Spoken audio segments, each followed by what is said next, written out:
Bonjour et bienvenue à Un peu, beaucoup passionnément. Aujourd'hui, j'accueille Yves Charlebois, maire de Saint-Ferdinand, mais aussi journaliste. Bonjour Yves. Oui, bonjour. Comment ça va? Très, très bien. Très bien. Hey, on va faire un peu un parcours de ce qui passionne ta vie. J'ai appris que tu étais journaliste évidemment avant d'être maire. Qu'est-ce qui t'a emmené, toi, en journalisme? Y a-t-il quelque chose dans tout ça dans ta fait? Entre autres, j'ai toujours eu la curiosité. J'habitais au coin d'une caserne de pompiers à l'île Perrot, petit village. Puis, quand j'avais 10, 11 ans, quand l'alarme sonnait, je courais après le camion de pompiers avec ma voiture, avec ma bicyclette. Puis, de fil en aiguille, ça a fait que dans les années, j'avais 16 ans, le journal local, l'Écho L'Étoile, avait besoin d'un photographe de fin de semaine. J'avais appris la photographie à l'école. Et faire du développement, tout ça. J'étais allé voir au journal, puis on m'a engagé. Et avec un salaire mirobolant pour l'époque, absolument pas. C'est ça, c'est que je photographiais le couronnement de la reine du carnaval, puis la partie de hockey, puis de toutes sortes de trucs. J'ai commencé comme ça, modestement, puis après ça, je suis allé un petit peu à l'école, puis voilà. Fait que j'ai toujours fait ce métier-là. J'ai fait de la presse écrite, j'ai fait de la radio, j'ai fait de la télévision Ah, mon Dieu. comme journaliste pendant 40 ans. Fait que vous êtes un habitué des caméras. Oui, tout à fait. Y avait-tu quelqu'un dans votre famille aussi qui vous a inspiré ou c'est venu ça? Dans l'île Perrot comme tel, il y avait un monsieur qui s'appelait Arthur Prévost qui, d'ailleurs, la Fédération québécoise des journalistes, il y a un prix Arthur Prévost. Arthur était chroniqueur à La Patrie. Le petit journal La Patrie, des journaux de fin de semaine à l'époque. Mon père le connaissait bien. Fait que, tu sais, j'avais une inspiration. Puis la cousine de ma mère, Myrto Gauthier, qui est décédée maintenant, là, elle était journaliste à Radio-Canada. Elle a fait dans les années, je pense en 52, la reine Élisabeth, quand elle a été couronnée. C'est Mme Gauthier Myrto qui s'est occupée elle couvrait l'événement à l'époque. C'était assez hallucinant parce que la reine était...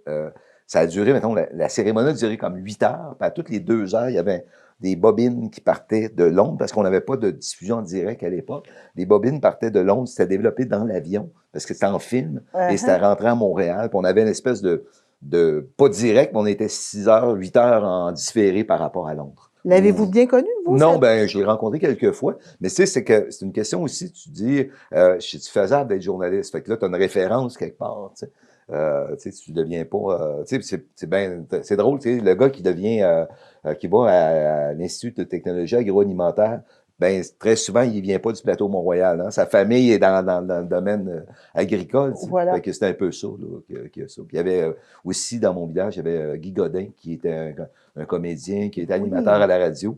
Que je le voyais très régulièrement. Fait que c'était quelque chose qui était faisable, puisque M. Godin le faisait.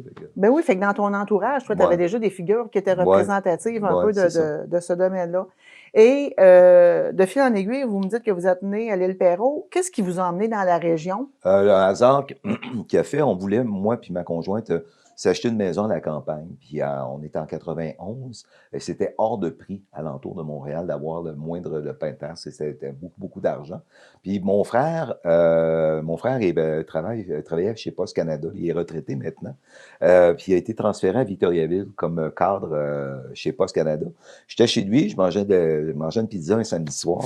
La télé était ouverte sur le câble et il y avait de télé-annonces. Puis il montrait des maisons de campagne qu'on pouvait acheter. Puis quand j'ai vu les prix, je me suis dit, oups, ça a de l'allure ici.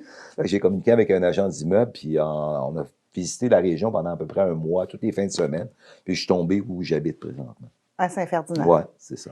J'habite dans un rang à la campagne. Et on peut continuer de faire ce rôle-là de journaliste, votre métier qui vous passionnait tant. Comment qu'on peut l'exercer en étant en région? Très simplement, c'est que je me suis monté un réseau de clients parce que j'ai toujours été à mon compte. Et ce que c'est on a besoin de nouvelles des régions, fait que je suis là pour ça. Fait que j'ai été correspondant pendant plus d'une vingtaine d'années à La Terre de Chez nous, qui est le journal des producteurs agricoles. Oui. Je le suis encore à l'occasion à l'agence QMI, qui est l'agence de Québécois, là, qui dessert le Journal de Montréal, le Journal de Québec, LCN et leurs stations affiliées. Ça fait que c'est ça. Là.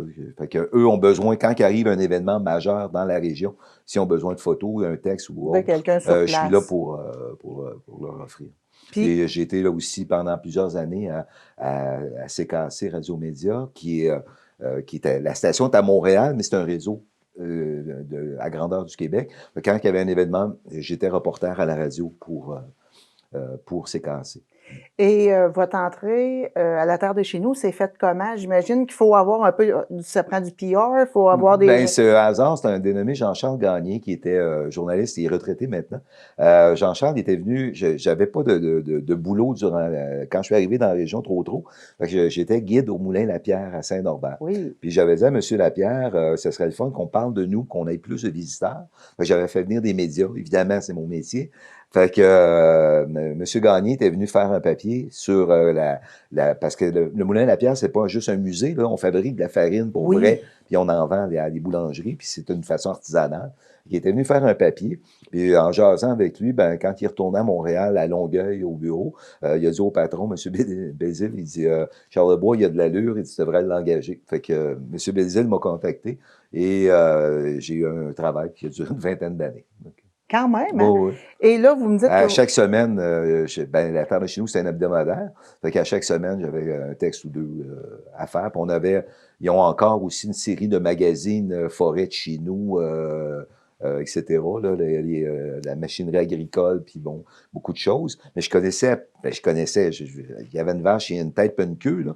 Et c'est à peu près ça. Ben oui, Mais parce que j'allais vous demander, tu sais, l'agriculture, ouais, c'est quand ça. Non, je même. connaissais tu sais, comme ça, mais à force d'être dedans, tu sais, la première fois que j'ai fait une entrevue, le gars me parlait de ses quotas de lait, ça s'appelle Ferme ta gueule, pars ton magnétophone, puis laisse-les parler.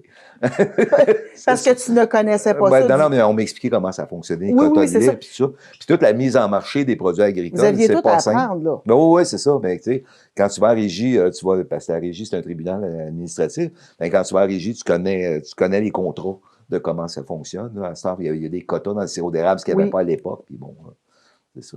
Oui, ben les quotas, je connais un petit peu Oui, oui, le c'est ça. principe. Donc, là, on a fait une partie du journalisme. Vous êtes installé à Ouais. Saint-Ferdinand. Et à un moment donné, vous décidez que vous voulez vous impliquer Ben, plus. j'ai toujours été impliqué socialement chez nous. Tu sais, je suis bénévole si mon Seigneur vient à l'église, ça me fait plaisir d'aller faire la photo pour la Vous faites de la fabrique. photo en plus? Ouais, j'ai toujours fait de la photo. Oui, je suis photographe et journaliste. Et tu sais, n'importe quoi. Quand il y a les fêtes du lac, ben, je suis le gars qui vend des bracelets à la porte ou des choses. Tu sais, je donne de mon temps à l'occasion. Puis dans les années 90, fin 90, il y avait un conseil municipal, on n'était pas fusionnés, c'était 3 municipalités. Puis il y avait un conseil municipal qui avait démissionné. Puis mon voisin, M. Demers, dans le rang 6, il dit « Hey, on a un trou au conseil, tu devrais rentrer. » Fait que je me suis présenté, puis j'ai été élu. Puis c'est avant la fusion. Là, il y a eu fusion municipale en 2000 et ça restait là. Et moi, je me suis pas représenté. Et de fil en aiguille, ben là, on m'a approché pour les élections de 2017. Je me suis présenté, j'ai gagné les élections et je me suis représenté cette année en 21 et j'ai encore gagné l'élection. Et qu'est-ce qui vous attirait dans le monde municipal? Le gros plaisir, c'est que tu peux faire un paquet d'affaires à partir d'une administration municipale. Par exemple, là, on fait n'importe quelle activité qui nous passe par la tête, on peut l'organiser. Il s'agit d'être ouvert, puis on peut vraiment façonner une communauté à ce qu'on voudrait faire. Présentement, on a acheté des terrains, on va faire un développement domiciliaire là, prochainement. On a fait on a fait un parc, ça fonctionne très bien. On organise plein de choses. C'est un paquet d'affaires que tout seul, chez nous, je peux pas faire. Mais par contre, une municipalité, je veux m'arranger pour que ça soit de plus en plus prospère dans notre coin. Puis je me suis toujours aperçu que, tu sais, on n'est pas sous-développé, mais il y a moyen d'améliorer le sort, qu'on ait, tu sais, un milieu de vie plus agréable, avec plus de services, plus de services de commerce, etc. Et toujours une plus grande visibilité Puis, aussi, j'imagine, au niveau... ouais, c'est ça. Mhm. Et moi, quand je parle avec des élus municipaux, ça m'amène toujours une question. Comment on vit avec la critique? Parce qu'on le sait que quand on est exposé Mhm. à prendre des décisions, il y a toujours des gens qui vont critiquer et c'est pas toujours bien fait. comment on peut garder confiance en soi, puis avoir confiance en son jugement malgré tout ça? Ben, la critique du public en général, j'en ai très, très, très, très peu. J'ai commis une bourde ce printemps à la MRC, là, bon, tout le monde en a entendu parler. Euh, et là, évidemment, je m'en allais en élection, fait qu'on a utilisé la bourde que j'ai fait pour me beurrer jusqu'aux élections. J'ai trouvé très, très difficile. Puis si c'était pas que... Si j'avais eu des enfants, là, je vous jure que j'aurais dit, gardez-les à votre mairie, tu sais, parce que c'était épouvantable. Là. Je me faisais ramasser dans ces médias sociaux à tous les jours, mais par toujours le même petit groupe. C'était pas le public en général, c'était juste un petit groupe. Ça, j'ai trouvé ça absolument pénible. Je dis à ma conjointe de jamais regarder ce qui se passe sur les réseaux sociaux là, parce que c'est vraiment pas sympathique ni chic. Mais en général, c'est rare qu'on ait critiqué. Tu sais, on donne le meilleur de ce qu'on peut, puis le reste, tu sais, le reste appartient au public de juger. Tu sais.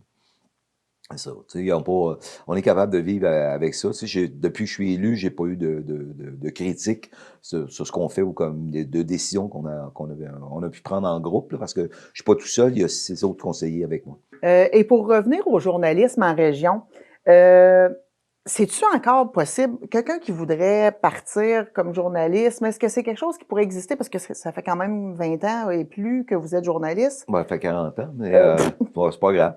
Le- non, ça peut toujours se faire. Tu sais, il manquera pas de magazines. Tu sais, il y a des. Tu sais, vous allez dans la presse écrite, ça existe encore. Là. Mais ils vont toujours avoir besoin d'histoire, etc. Sauf qu'on a une crise des médias depuis quelques années, c'est que tout fonctionne par vente publicitaire. Et veut pas, ben les médias sociaux, les gens vont acheter. Tu sais, tu vas acheter une publicité sur Facebook, tu vas être vu par X nombre de personnes pour 100 pièces, 200 pièces. Les gens vont moins en moins acheter des publicités dans des journaux imprimés ou dans des magazines. Fait que ce marché-là diminue. Donc, les ressources financières des médias ne sont plus au rendez-vous comme avant. Et je donne un exemple. Quand il y a eu le début de la pandémie, oui. en mars 2020, il y avait plus de... Il y avait, exemple, le Journal de Montréal fonctionne avec des concessionnaires automobiles. Il y a plusieurs pages et des voitures. Du jour au lendemain, il y avait plus. Il était tout fermé. Mais le journal, il faut qu'il continue à se faire. Puis c'est pas donné de faire des journaux, tu sais. Faut l'imprimer, il faut le distribuer, payer des journalistes, payer des correcteurs, payer Uh-huh. des vendeurs de publicité, etc. Fait qu'il y avait plus, de concessionnaires automobiles, il y avait plus de cinéma, il y avait plus de restaurants, il y avait plus rien.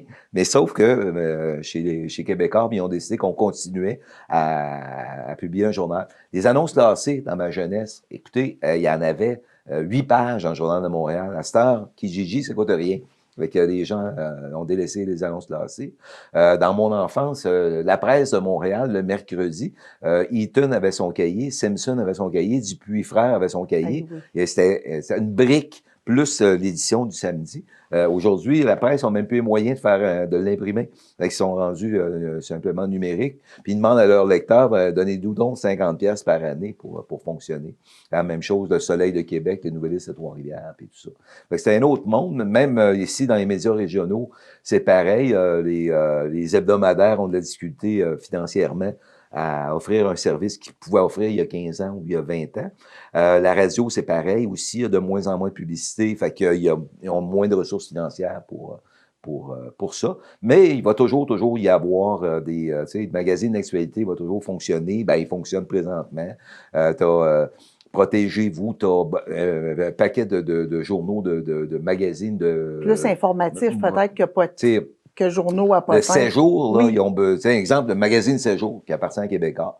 Ben, à tous les semaines, il faut qu'ils mettent des textes. Hein. Fait qu'il faut qu'ils les achètent. Fait que, ils engagent des gens très souvent à la pièce, à la pige. Il y a le magazine, il y en a plusieurs. Là. La semaine, ça existe encore. Oui, oui, oui, oui. Bon, ils ont toujours besoin de Dernière gens comme ça, heure. moi, dernière heure ou d'autres. Là. Fait qu'ils ont toujours besoin, même il y a des publications indépendantes, Véro Magazine, bon, Oui. etc.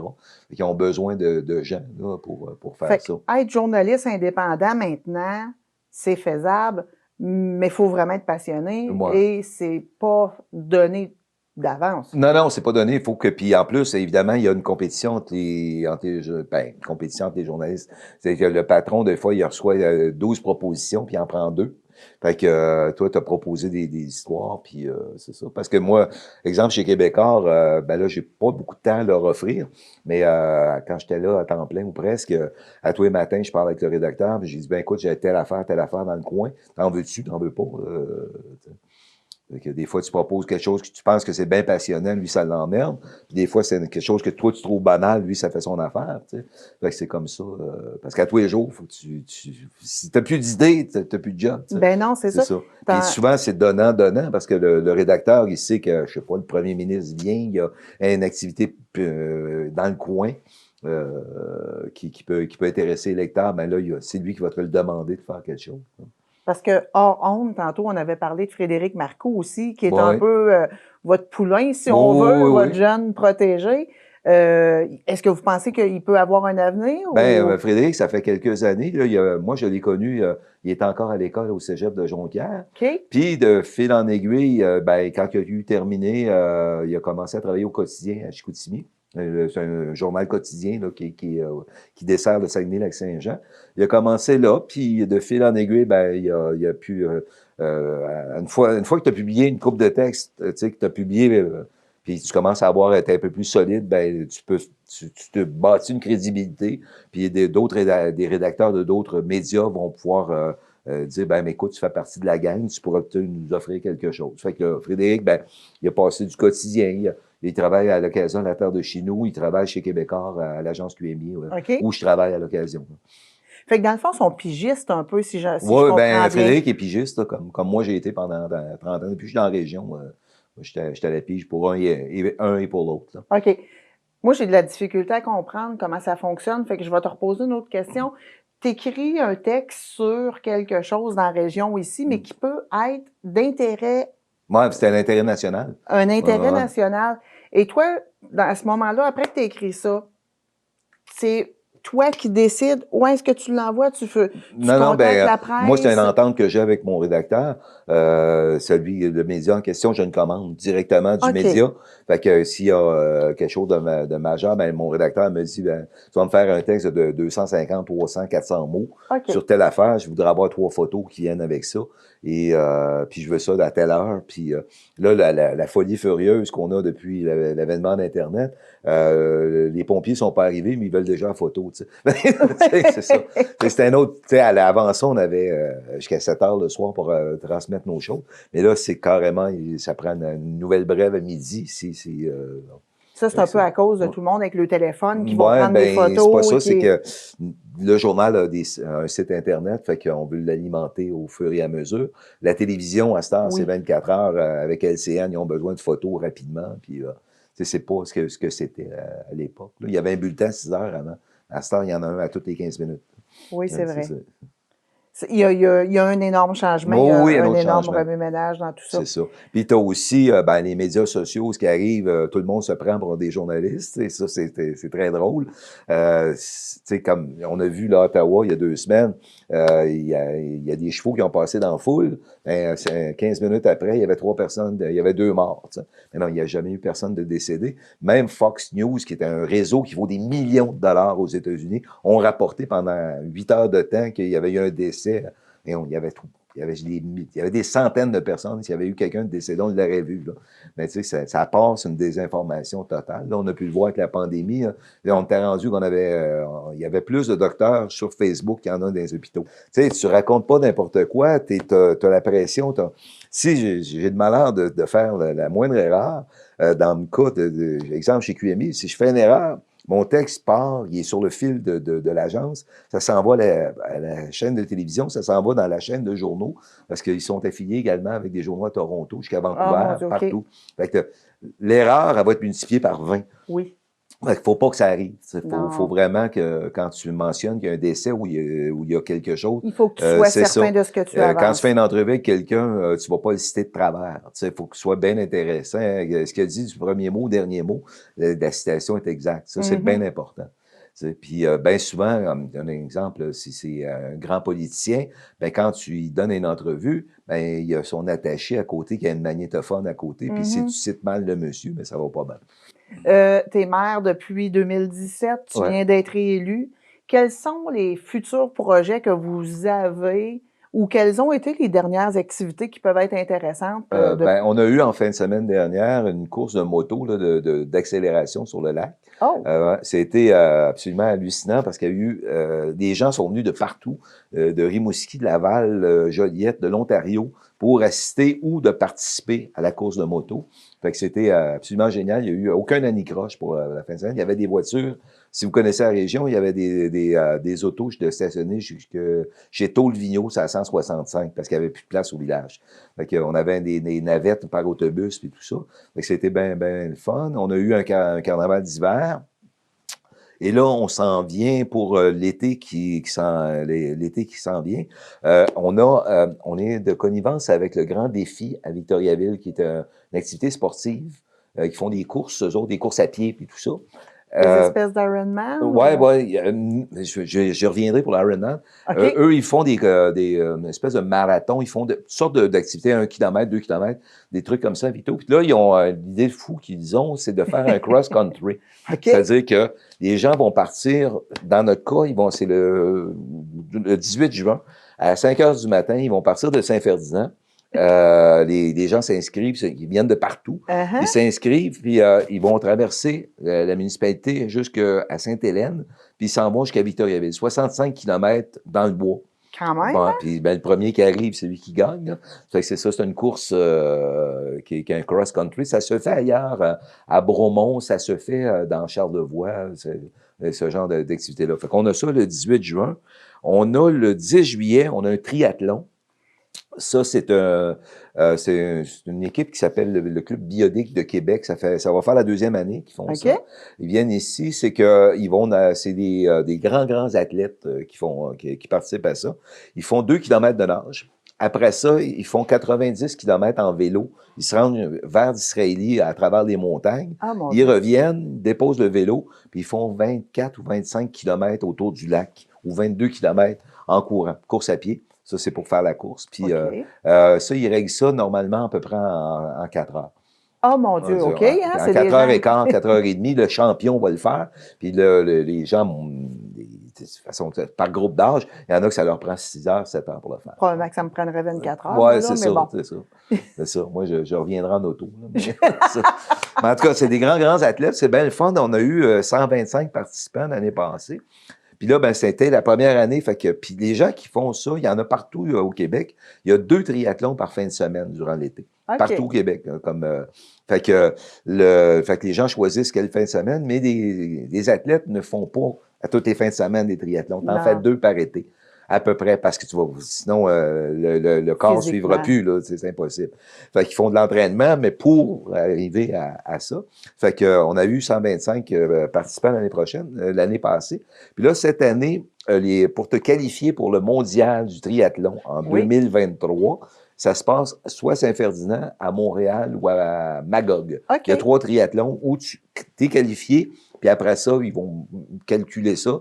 Puis là, tu peux aller au mondial en Espagne, qui va être en 2023. Fait que nous autres, là, il y a un petit upgrade, là, ni plus ni moins, une coche de plus qu'on a à notre course. Là, on va attirer probablement des gens qui veulent se rendre plus loin. Ça fait qu'on a cette activité-là, ça c'est le 10 juillet. On a les fêtes du lac William du 21 au 24 juillet. Il y a des spectacles, il y a un bingo. C'est un incontournable, ça, c'est maintenant. Il y a des spectacles, il y a un bingo, il y a des repas communautaires, il y a des jeux pour enfants, il y a beaucoup de choses là, en 4 jours, tout simplement. Fait que c'est une fête qui roule jusqu'à 2 heures la nuit pendant le vendredi, samedi, c'est tard dans la nuit. Ben oui. Est-ce que vous avez d'autres activités? Oui, on a aussi le marché public à partir de la dernière fin de semaine de juin. Ça, tous les samedis matins de 9h à midi. Avec ou sans pandémie, ça va fonctionner? Oui, on n'a jamais arrêté. Okay. On a 20-25 exposants à chaque année. On a aussi tous les jeudis soirs, les jeudis en chanson. On a un belvédère. Oui. Puis là, cette année, on va avoir en plus le dimanche après-midi, les dimanches en harmonie ou en musique ou autre. Wow. Fait qu'on a ça. Qu'est-ce qu'on a? Le 8 juin, on a la bénédiction des Mustangs par le Club Mustang du Québec. Les gens viennent de partout avec leur voiture. Ça va la première Mustang des années 60 à celle d'aujourd'hui. Les gens viennent faire bénir, puis on a un curé qui s'appelle Magella Marco. Oui. Et il s'est fait un devoir de bénir tout le monde. Qu'est-ce qu'on Un a? phénomène en lui, en soi, hein? Oui, il s'est assis ici à un moment donné pour Ah une oui? entrevue. Ouais. Fait qu'on a ça. Qu'est-ce qu'on a d'autre? Ah oui, on va avoir une galerie d'art éphémère 2 fins de semaine. Durant l'été, ça va se passer au café, l'ancien magasin général de biens avec l'Hôtel de Ville. On Oui. va en reparler plus longuement. Qu'est-ce qu'on a? On va avoir aussi le chemin des artisans. Ça, c'est le 24 septembre. Oui. C'est une journée seulement. Et ça va se passer à la fois à Saint-Ferdinand puis dans d'autres municipalités de la MRC. Cette journée-là, chacun va avoir son groupe d'artisans Oui, qui c'est vont un peu avoir le des choses principe à de la vendre. balade gourmande, si je Ouais, ne me c'est trompe ça. pas. Hein? Ouais. Mais quand même, on a énuméré énormément de choses. Fait qu'il y a une belle visibilité Oui, qui est oui, oui. établie pour Oui, Saint-Ferdinand. oui, absolument. Et ça, je travaille toujours avec de concert avec mon collègue au loisir qui s'appelle Luc Baillargeon, qui est responsable des loisirs à la municipalité. Fait que moi et lui, on s'entend pour qu'il y ait toujours quelque chose à tous les fins de semaine ou presque. Ah, c'est Fait que le marché public, oui, il est là, mais on veut absolument. Puis on est très ouvert. Tu sais, la course de moto, ça n'a absolument rien coûté à la municipalité. C'est une dame qui nous est arrivée avec cette idée-là. On lui a donné des facilités pour organiser la course, mais on n'a pas fait un chèque, quoi que ce soit. Mais on a mis Col Bleu dans le coup. Nous autres, au loisir, moi, je me suis occupé de la publicité. Puis bon, on a fait quelque chose de grandiose. Qu'est-ce qu'on peut vous souhaiter avant de terminer? Que ça continue, qu'on développe. Là, pour cette année, voyez-vous, on est c'est pas très vendeur, mais on fait des rénovations au garage municipal. On travaille présentement sur un projet domiciliaire parce qu'on a acheté, il y a 2 ans, on a acheté 11 millions de pieds carrés d'une succession de terrain. Fait on travaille présentement à faire un développement domiciliaire en haut du village. C'est là qu'on en est. Éventuellement, là, on vient de vendre l'ancien presbytère de Vianney qui appartenait à la ville, à un promoteur privé qui, lui, vient d'acheter également l'église de Vianney, une petite église en bois. Fait que ça va être remis en location pour faire si tu veux habiter là pour la fin de semaine avec ta famille, etc. Il va y avoir 2 endroits pour habiter. Fait que, tu sais, de plus en plus, on va essayer de dynamiser le maximum le milieu. Voilà. Bien, M. Charlebois, je vous remercie. Ça me fait plaisir. Bonne fin de journée. Et merci.